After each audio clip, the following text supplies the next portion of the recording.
unité 458, positionnez-vous au secteur 52, débruitez les choses.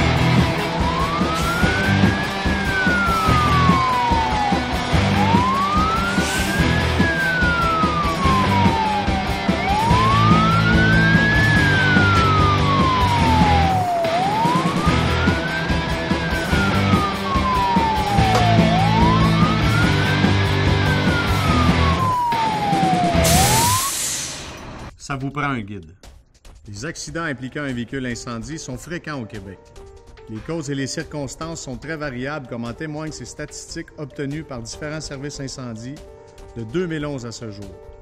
1 sur 4 est en lien avec la manœuvre de marche arrière du véhicule incendie. 1 sur 3 est attribuable à des accrochages en route vers le lieu d'intervention ou lors du retour à la caserne, en formation ou directement à la caserne. Vos excuses, on les a entendues des milliers de fois.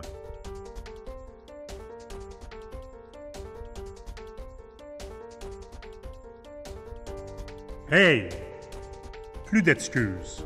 Ça vous prend un guide. Nous sommes tous conscients que lors du déploiement des effectifs, la curiosité attire les passants ou les voisins à s'approcher des véhicules, contrairement aux camions traditionnels de livraison ou bien de chantier. Souvent, les pompiers n'ont pas eu le temps d'établir un périmètre de sécurité, alors ils doivent composer avec leur présence. Cette réalité terrain exige une vigilance accrue de la part des opérateurs pour assurer la sécurité des pompiers, mais aussi celle du public lors des manœuvres effectuées par les différents véhicules incendies. La manœuvre en marche arrière est une manœuvre complexe et risquée. Un véhicule incendie standard s'étend sur une longueur de 10 à 12 mètres et sur une largeur de 2,5 mètres. Ces angles morts couvrent une superficie de 18 à 20 mètres carrés, donc suffisamment grande pour qu'environ 20 personnes disparaissent de la vue du conducteur. Sans oublier que les angles morts peuvent aussi dissimuler des animaux, des vélos, de l'équipement. Même si ce n'est qu'un court instant, le danger est présent. La présence d'un guide peut éviter un drame, alors plus d'excuses. Pas la marche arrière sans guide. Les nombreux angles morts sur un véhicule incendie, ajoutés à la circulation des pompiers, au stress d'une intervention rapide, à la présence du public, des journalistes, des véhicules d'urgence et des véhicules stationnés, rendent la manœuvre en marche arrière extrêmement complexe. Quels sont les bons signaux? En milieu rural, demandez de l'aide.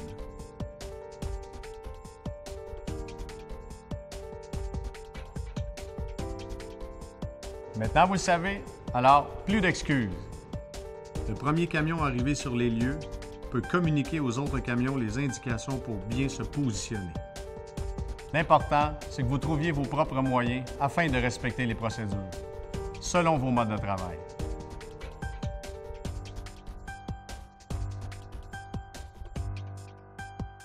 Ça vous prend un guide? Plus d'excuses.